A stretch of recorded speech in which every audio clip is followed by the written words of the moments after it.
No cabe duda que el existencialista más conocido y nombrado es Sartre. Sin embargo, el existencialismo es anterior al filósofo francés. El gran iniciador del existencialismo, quien sentó las bases de esta corriente filosófica, fue el pensador danés Søren Kierkegaard. En el video de hoy veremos una breve introducción al existencialismo de la mano del pensador danés. Kierkegaard desarrolló el existencialismo como una reacción o respuesta al idealismo hegeliano. Hay que tener en cuenta también que el filósofo danés fue parte del mismo contexto epocal que Schopenhauer y Nietzsche. Y desde mi punto de vista, en cierto modo, se podría considerar a Kierkegaard un heredero de los románticos. Kierkegaard busca revitalizar el cristianismo dirigiéndose a la subjetividad pasional. Para él, la fe no es racional, sino que es una vivencia nacida de la pasión. En ese sentido, intenta afirmar no solo la dignidad, sino también la dificultad de la fe, y recuperar la vivencia del cristianismo como experiencia límite. Para Kierkegaard, al igual que para Pascal, la fe no es algo de lo cual pueda convencerse a otros a través de argumentos, sino que es un estado nacido de la propia vivencia personal. Y el único conocimiento que el ser humano puede tener de Dios es la vivencia individual de la fe. En ese sentido, puede entenderse a la fe como apertura a la trascendencia. Entonces, para entender la filosofía de Kierkegaard, hay que comprender las críticas que realiza la filosofía hegeliana. La gran crítica que Kierkegaard formula a la doctrina hegeliana tiene que ver con la concepción idealista donde el individuo es considerado como un mero accidente. En el idealismo hegeliano, la individualidad se diluye en el universal, pues queda subsumido en la totalidad. Dicho de otra manera, la individualidad es borrada en favor de una razón absoluta que traga al individuo. Otra crítica que Kierkegaard hace a la filosofía hegeliana es su concepción inmanente de lo divino. Otra crítica que Kierkegaard hace a la filosofía hegeliana es su concepción inmanente de lo divino, pues ésta deviene en panteísmo.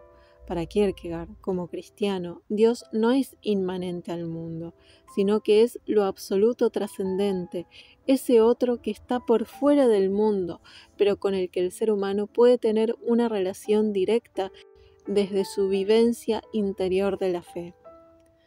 Teniendo en cuenta la primera crítica a Hegel, Kierkegaard quiere recuperar o darle lugar central al individuo concreto, es decir, histórico, temporal y singular. Es el primero en poner el foco en la existencia concreta del ser humano. Para él, la verdad radica en la vivencia interior del hombre. En ese sentido, su filosofía es un llamado a recuperar la esfera vital más propia del ser humano. Lo que le importa a Kierkegaard es lo vivido y experimentado por el ser humano singular, no un ser humano abstracto y universal conceptualizado por el pensamiento racional. ¿Y en qué modo se expresa más propiamente esta interioridad para Kierkegaard? En la libertad del hombre para decidir entre opciones. Ahí radica, por decirlo de alguna manera, la esencia del ser humano. El hombre en tanto hombre es libre. Esto implica, en cierto modo, que el ser humano no nace ya hecho, sino que se va haciendo a sí mismo a través de sus elecciones. Es un proceso de individuación, un devenir existencial que no se acaba nunca. Pero, como veremos más adelante, la libertad genera angustia. Ese abrirse de las posibilidades que significa la libertad es como un abismo que da vértigo. Y eso genera angustia y requiere un compromiso. En síntesis, la libertad implica angustia y responsabilidad. La libertad requiere asumir riesgos, hacerse cargo de uno mismo. Y en ese hacerse responsable, en tanto la elección solo recae sobre uno mismo, conlleva una gran angustia. Asumir la propia responsabilidad es enfrentarse a uno mismo y a la posibilidad de elegir mal. Pero no cualquier elección significa la realización existencial, sino que la libertad radica en la elección voluntaria vital, en dar un salto voluntariamente, aún ante el vértigo que produce aquel abismo de posibilidades para alcanzar otro nivel de conciencia o modo de vivir. Es una elección vital que construye la propia existencia. En tanto Kierkegaard es cristiano, sostiene que la mayor libertad y elección del hombre radica en un salto de fe, un salto que se da en el interior del ser humano. Lo que le interesa a Kierkegaard es la relación del hombre individual y concreto con Dios.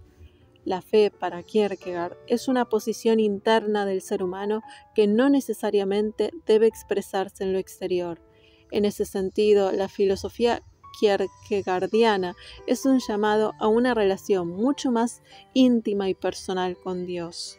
Cabe aclarar en este punto que Kierkegaard está inserto en el cristianismo luterano. Aunque él critica el accionar de la Iglesia luterana, nunca dejó de creer en Dios y buscó el camino que pudiera llevar al ser humano a esta relación más cercana e íntima con Dios. Es importante tenerlo en cuenta porque no se puede separar el existencialismo de Kierkegaard de su visión religiosa. Por ejemplo, Kierkegaard relaciona la angustia con el pecado original y la caída, caracterizado por la pérdida de inocencia. El reconocimiento de esto genera angustia en el ser humano. El estado de angustia está relacionado con la pecaminosidad del ser humano, es decir, con el reconocimiento de que el ser humano es un ser caído. Volviendo al tema en cuestión, Kierkegaard, si bien es crítico de Hegel, toma la dialéctica hegeliana y la invierte para explicar el devenir existencial del ser humano.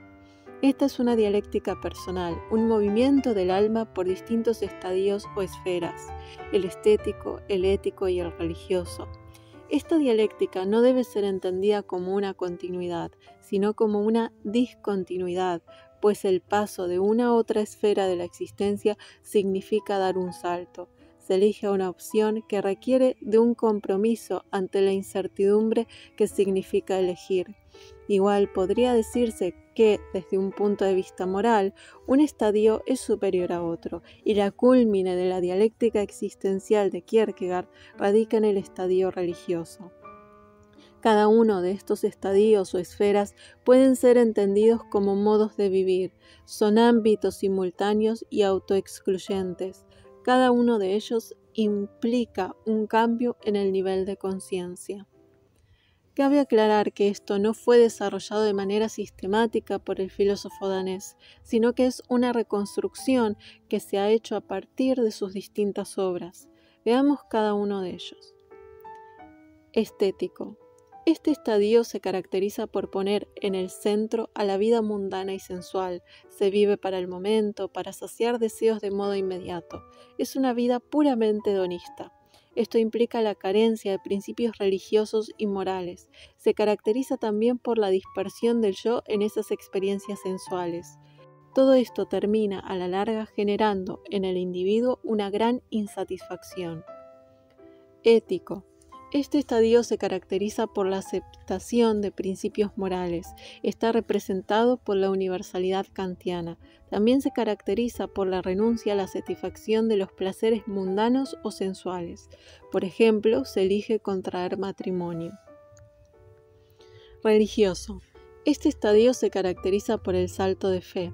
Esta implica la afirmación de uno mismo como espíritu y la vivencia de una relación personal y directa con Dios. Acepta y se compromete a seguir los dictámenes divinos, aunque parezcan irracionales a los ojos de los demás hombres. Cuando el hombre decide dar este salto de fe, Dios se le revela en su interioridad. Para Kierkegaard, la fe es un acto de voluntad. Elijo creer aún sin pruebas. Por ello, los argumentos no sirven para convencer, por ejemplo, de la existencia de Dios, porque la fe, en ese sentido, no es un acto racional. Entonces, dicho esto, el devenir existencial entre los estadios está dado por la contingencia de la libertad, es decir, por la decisión libre y voluntaria del ser humano. Los dos últimos estadios significan un avance vital hacia Dios, hacia lo absoluto trascendente, Pero, como dije anteriormente, estos saltos implican una discontinuidad abrupta entre las distintas esferas.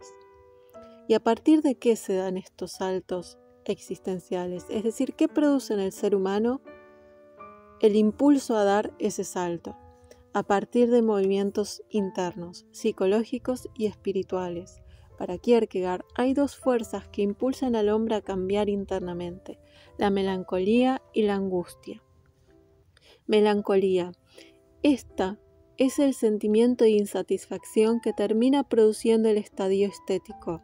Es el mal romántico por excelencia. Es una honda tristeza derivada de que el ser humano desatiende el impulso espiritual inmanente y latente en su interior, es decir, ese impulso hacia Dios, hacia lo eterno y absoluto.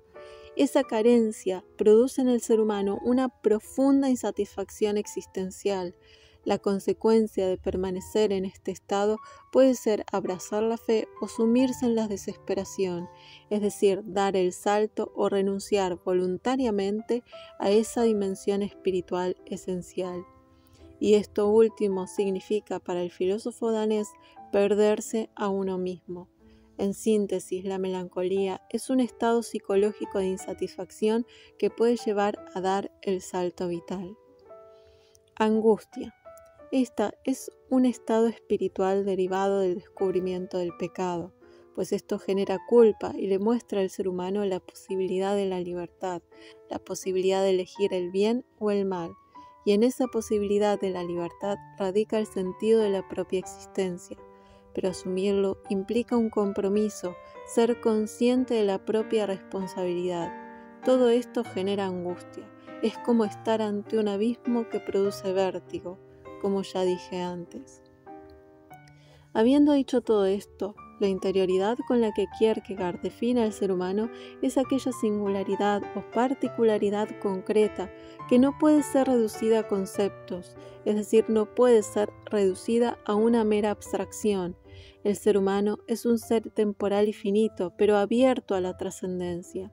En ese sentido, el ser humano es un ser inacabado, irrealizado, libre y contingente que deviene en el tiempo.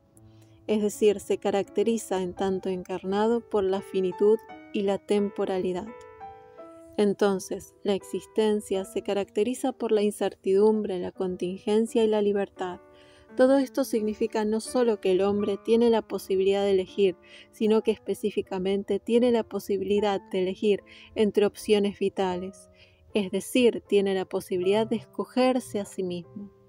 Y en esto consiste el devenir existencial, el movimiento vital entre los distintos estadios o esferas de la existencia, dando lugar a una dialéctica existencial.